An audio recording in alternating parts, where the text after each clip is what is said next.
Bienvenue chers swingers dans le débriefing de la semaine. Comme chaque samedi, on va décrypter l'actualité, que ça soit d'un point de vue macroéconomique, microéconomique, et également 2-3 petites configs qu'on a sur le marché. Au programme, quelques acronymes, la Fed, NFP, WTI et Brent. On va également parler d'Apple, de Google, mais aussi de l'Ibex. C'est parti!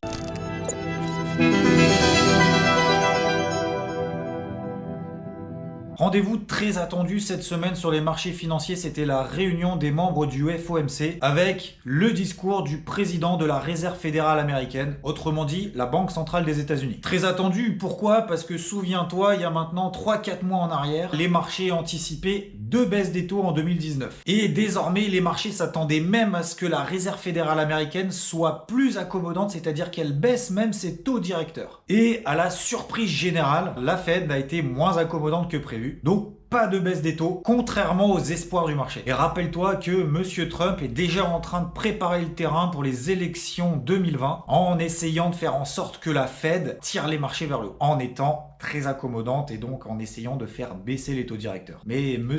Powell l'entend d'une autre oreille. Et grosse surprise cette semaine, le NFP, donc autrement dit l'emploi aux États-Unis, et on a eu affaire à une surprise absolument incroyable. C'est déjà dans un premier temps 263 000 créations de postes pour le mois dernier aux États-Unis, soit bien plus que les 180 000 créations de postes prévues par le marché. Et c'est surtout le taux de chômage qui est tombé à 3,6%, bien en dessous des 3,8% du mois précédent, ce qui ramène à un taux de chômage au plus bas depuis 49 ans. C'était donc au même niveau qu'en décembre 1969. D'ailleurs, j'étais même pas né à ce moment-là. Alors, il y a 2 raisons plus particulièrement à ce chiffre qui est au plus bas. La première, c'est qu'il y a un demi-million de personnes qui ont quitté la population active, soit parce qu'ils ont décidé qu'ils n'allaient plus travailler, ou tout simplement que le marché de l'emploi, en tout cas les offres d'emploi, ne correspondaient pas à leurs attentes. Et puis parce que ce nombre record de personnes employées entraîne une augmentation constante de la demande de biens et services, ce qui donne finalement aux entreprises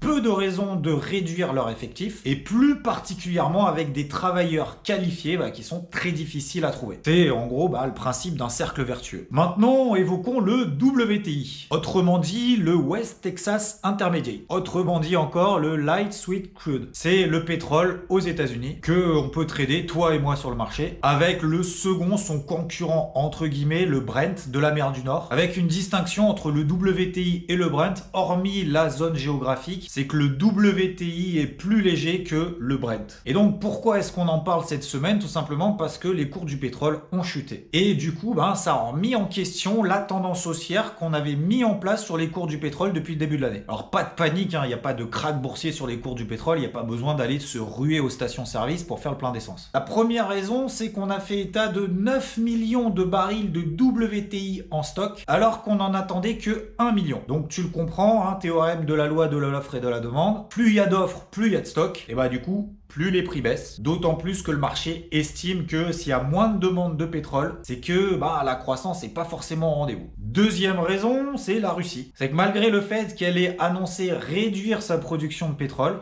malgré ça, elle ne respecte toujours pas la baisse de quota de production de pétrole qui avait été imposée par un accord des membres de l'OPEP, c'est-à-dire l'organisation des pays producteurs de pétrole, en fin d'année dernière. Donc même principe, plus de production, moins de demande, les prix qui baissent. Et enfin, la dernière raison très importante, ce sont les investisseurs qui tentent de mesurer les répercussions des sanctions des États-Unis contre l'Iran et également la crise au Venezuela. Et donc ces sanctions seraient de réduire la demande de pétrole auprès de l'Iran pour étouffer un petit peu le régime, sachant que l'Iran produit quand même 2,6 millions de barils par jour actuellement. Et du coup, certains pays producteurs de pétrole ont été en mesure de se dire qu'ils pouvaient compenser cette réduction de production de pétrole de la part de l'Iran. Donc oui, comme tu le vois sur ces 2 graphiques, que ce soit du WTI mais également du Brent, tu vois qu'on avait une ligne de tendance haussière depuis le début de l'année qui a été rompue. Ce qui signifie pour le moment qu'il y a des signaux de faiblesse sans pour autant informer et valider le fait qu'on soit bel et bien en tendance baissière sur plusieurs jours, voire même semaines. C'était d'ailleurs l'un de mes plans de trading rédigés en début de semaine au sein de mon carnet de bord, de privilégier les ventes sur les cours du pétrole. Venons-en maintenant aux publications d'entreprises, parce qu'on est toujours en train de publier les résultats trimestriels, et je vais me focaliser ici sur 2 que tu connais très certainement. La première, c'est Apple, la deuxième, Google. Alors concernant la marque à la pomme,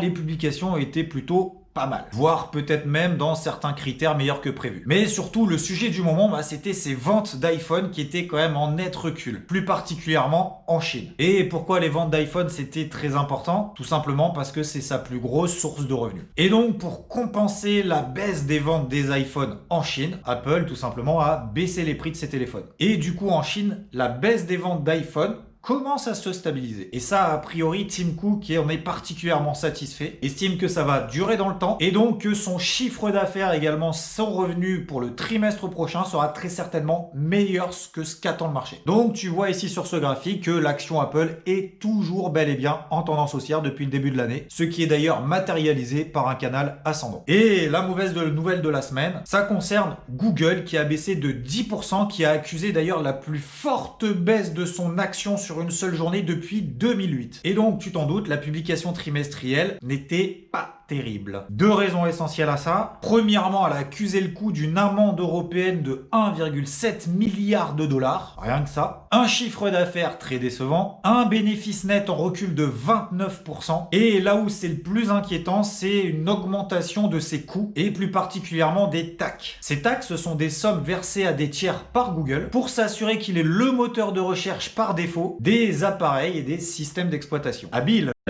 Mais c'est vrai que ça coûte quand même un peu cher. Et oui, parce que ces TAC lui coûtent quand même quasiment 7 milliards de dollars sur le trimestre. Et enfin, parlons un petit peu indice boursier. Eh ben, il reste toujours dans une tendance haussière depuis le début de l'année. On a eu un petit pic de volatilité après la Fed et les déceptions des marchés vis-à-vis de la Réserve fédérale américaine qui était moins accommodante que ce qu'anticipait le marché. Mais pour autant, on n'a toujours pas de signal de retournement baissier très très fort. Par contre, il y a certains indices qui se détachent sur lesquels il y a un petit peu plus de mouvement. Et ça, c'est pas trop pour nous déplaire. Parce que quand on fait du trading, c'est mieux quand ça bouge un peu quand même. Donc du coup, je me suis retourné vers l'indice espagnol, autrement dit l'IBEX. Et tu le vois ici sur ce graphique, en analyse technique, on dit qu'il est dans un biseau ascendant. C'est ces deux obliques qui finalement se resserrent et qui matérialisent la formation d'un biseau. Et normalement, en analyse technique, on devrait en sortir par le bas. Et dans la mesure, en plus de ça, qu'il sous-performait les autres indices, c'est-à-dire qu'il baissait plus rapidement que ses homologues, et du coup, j'ai préféré vendre l'indice IBEX. Et ce, par anticipation de la sortie par le bas de ce biseau. Et du coup, je l'ai vendu au travers d'un turbo put. C'est un produit de bourse qui a comme sous-jacent l'indice espagnol et qui me permet de profiter de la baisse de l'indice. Et du coup, je l'ai partagé sur IVT. Et si tu veux en savoir plus, je mets plus d'informations dans la description de cette vidéo. Après, bien évidemment, on n'a pas tradé que ça. Il y avait l'indice DAX, l'indice allemand, le Dow Jones, le SP500, le WTI, bien évidemment, le dollar index, l'euro dollar. Et on essaye à chaque fois que ce soit de mettre en place des plans trading tout au long de la semaine, mais également très important d'aller là où se passe l'action. Sur ce, merci pour tes pouces vers le haut et je te dis à plus tard. Ciao, ciao.